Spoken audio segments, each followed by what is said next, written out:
Professor is forced to do a speech, complies to the max.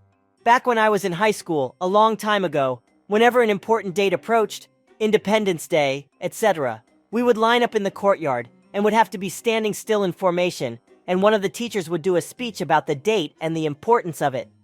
Those speeches would usually be around 10-15 minutes long. About as long as it was humanely possible to keep 150 teenagers lined up and standing still on formation and listening. And the teacher doing the speech would rotate amongst all the faculty, and since there were quite a few teachers, each teacher was due around once a year or less than that.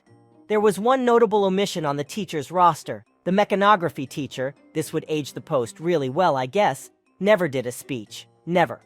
Let's call him Mech. He would always refuse and get away with it for whatever reason.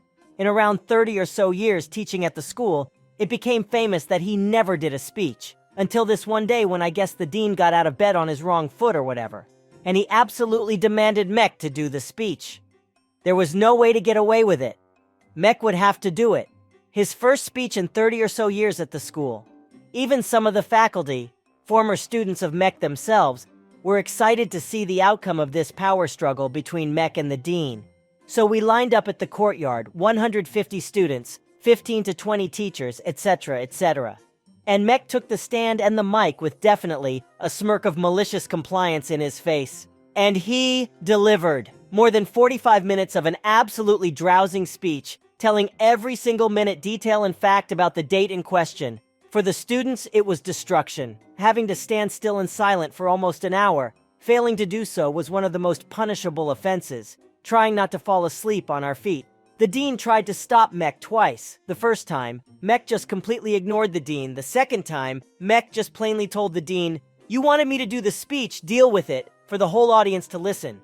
Around 30 to 35 minutes, some of the older, I don't give a f*** anymore students started shouting things at Mech. Not hurtful things, but colorful commentaries about the speech. We started laughing. Mech carried on as if nothing happened. Dean tried to take the stand to demand silence. Mech denied the dean, saying, "I'm not finished yet."